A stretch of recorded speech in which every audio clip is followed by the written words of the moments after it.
ইয়া আল্লাহ,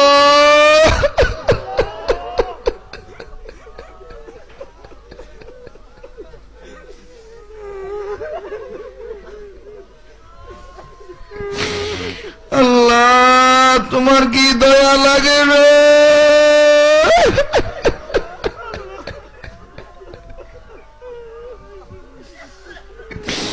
ইয়া আল্লাহ তুমি শেফা দান করো, আল্লাহ তুমি শেফা দান করো।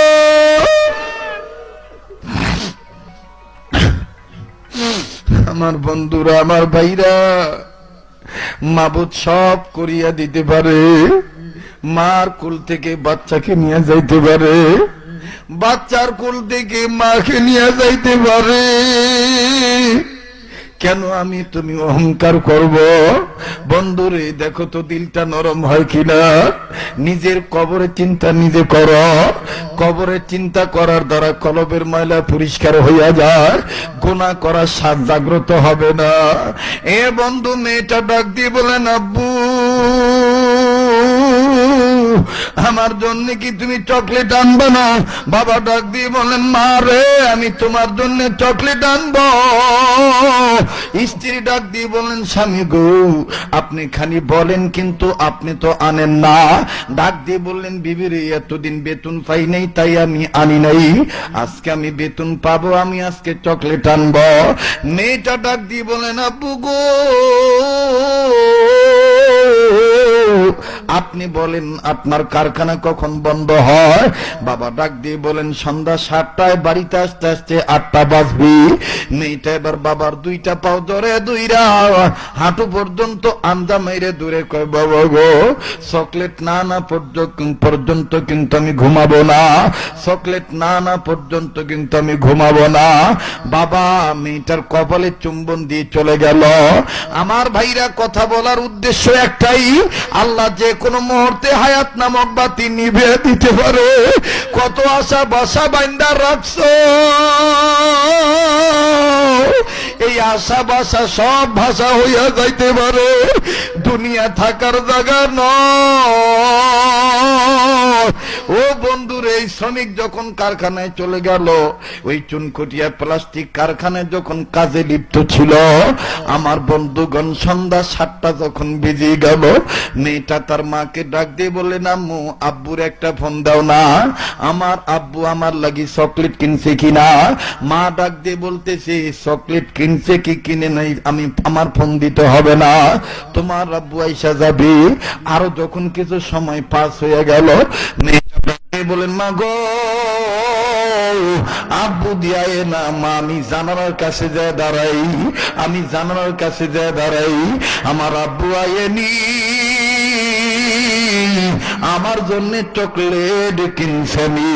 আমার বন্ধুগণ, মেয়েটা জানালার কাছে দাঁড়াইছে। 8টা পার হয়ে গেল, বাবা এ না।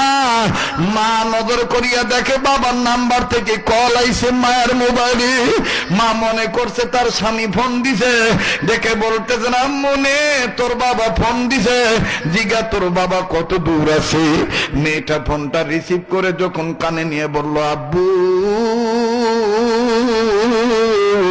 আমার লাগে চকলেট কিনছো নাকি? বাবার কোনো জবাব নাই। মেয়েটা কানে আওয়াজ পাইতেছে, কারা জানি বলতেছে, তাড়াতাড়ি কর, তাড়াতাড়ি ধর, এখনো মারা যায় নাই, অ্যাম্বুলেন্সে তুলিয়ে দাও, হাসপাতালে পাঠাইলে ভালো হইয়া যাইতে পারে, শরীরের অনেকটা জায়গা পুড়িয়ে গেছে, এখনো মারা যায় নাই, মারা যায় নাই।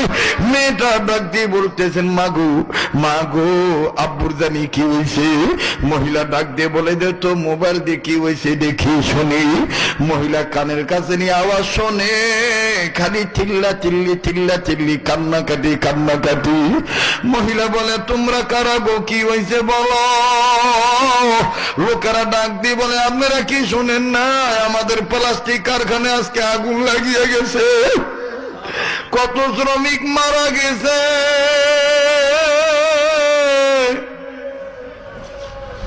কত শ্রমিক আগুনে পুড়িয়া মারা গেছে, অনেকের লাশ আমরা খুঁজে পাই নাই। মহিলা ডাক দিয়ে বলে, আমার স্বামীর খবর কি? লোকেরা ডাক দিয়ে বলে, আপনার জামাই তেমন ভালো নাই, তবে অবস্থা খুব খারাপ, হাসপাতালে পাঠাই দিলাম। মহিলা একটা চিৎকার দিছে, আল্লাহ, সকালে কি দেখলাম আর এখন কি শুনলাম। মেয়েটা মায়ের ধরা ধরে বলে, আম্মু গো, আব্বুর কি হয়েছে? মা যখন বলল তোমার বাবার গায়ে নাকি আগুন লেগে গেছে, মেয়েটা ডাক দিয়ে বলে, মা গো, আমার চকলেট লাগবে না। আমার আব্বু কই? আমি আমার আব্বুর কাছে যাব, আমি আমার আব্বুর কাছে যাব। বন্ধুরে, মামি যখন হাসপাতালে গেল, ওই চুনকুটিয়া প্লাস্টিক কারখানার আগুন যেদিন লাগছিল, আমার বন্ধুগণ চাংখারপুল বার ইউনিট হাসপাতালে, এ বাবা মামি দুইজন যাইয়া বাবারে আর জীবিত পায় নাই। মেয়েটা ডাক দিয়ে বলে, আম্মু, আমার আব্বু না আমার চকলেট কিনে দিবে না। কই গেল চকলেট কিনে দেওয়া? ও তেমুনিয়ার বাইরা, ও হবিগঞ্জের বাইরা, ব্রাহ্মণবাড়িয়ার বাইরা, হায়াতের কোনো গ্যারান্টি নেই রে বাবা। এই জন্য আনোয়ার শাহ কাশ্মীর রহমতুল্লাহ আলাইহি বলেন, হক্কানি আলেমের কত দাম, তেলাওয়াতকারীর কত দাম। শাহ আবুল হক রহমতুল্লাহ আলাইহি বলেন, তিন কাজের মাধ্যমে আল্লাহর মহব্বত পাওয়া যায়। আল্লাহর মহব্বত পাবে যারা, জাহান্নামের আগুনে জ্বলবে না তারা। আরে বন্ধু, এই বুজুর্গ মুরাকাবা করিয়া যখন দেখলে না যাব নাই, এই বুজুর্গ ডেকে ডেকে বলতেছেন, তোমাদের একটা গুড নিউজ, তোমাদের এলাকায় এমন তোমরা কি আমল করছো? তোমাদের এলাকার ময় মুরব্বীদের কবরবাসীর আযাব আল্লাহ পাক মাফ করে দিয়েছে। লোকেরা ডাক দিয়ে বলেন, হযরত জি, আমরা এলাকার মধ্যে তেমন কোনো কাজ নাই, তবে একটা উপকার, একটা কাজ গত কয়েকদিন আগে হয়েছে। বলে, কি হয়েছে? তোমরা জলদি করে বলো। বুজুর্গরা, আমার বন্ধুগণ বুজুর্গকে এলাকাবাসী জবাব দিয়ে বলতেছেন, হযরত জি, এই গত কয়েকদিন আগে আমাদের এলাকায় একজন হাফেজে কোরআন আল্লাহওয়ালা ইন্তেকাল করছে। এই হাফেজে কোরআন বড় হক্কানি আলেম ছিল। এই হক্কানি আলেম মারা যাওয়ার পর আমরা তাকে এই কবরবাসীদের সাথে কবর দিয়ে দিছি। আর আল্লাহ পাক আমার বন্ধুরে, আমার ভাইরা, এই লোকেরা ডাক দিয়ে বলতেছেন, হক্কানি আলেমের উসিলায় হয়তো আল্লাহ মাফ করে দিয়েছে। বুজুর্গ ডাক দিয়ে বলেন, তাই তাই তাই, হক্কানি আলেমের উসিলায় আল্লাহ পাক সবার কবরে আযাব মাফ করে দিয়েছে। আরে বন্ধু, লম্বা নয়, তিন কাজের মাধ্যমে আল্লাহর মহব্বত পাওয়া যায়। এক নম্বর, বেশি বেশি কোরআন তেলাওয়াত করা। দ্বিতীয় নম্বর, হক্কানি উলামায়ে কেরামের সোহবতে যাওয়া। তিন নম্বর হলো কলবের মধ্যে সবসময় আল্লাহ পাকের জিকির চালু রাখা। এখন আপনারা বলেন, এই তিনটা কাজ এই দারুল তাওমীনি মাদ্রাসায় হয় কি হয় না? জোরে বলেন, হয় কি হয় না? আবার বলেন, হয় কি হয় না? বলেন তো দেখি, এই মাদ্রাসাওয়ালা তেলাওয়াতকারীদেরকে কে ভালোবাসে? আবার বলেন, কে ভালোবাসে? মুসলমান ভাইরা আমার, কে ভালোবাসে? আল্লাহ ভালোবাসে।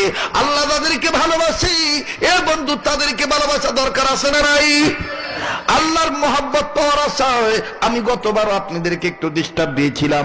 আজও আমি বড়দের নির্দেশে এই তেমুনিয়া মাদ্রাসার জন্য একটা আবদার করবো রে বন্ধু, যে হাত দিয়ে প্রতি বছর কাবা ধরি।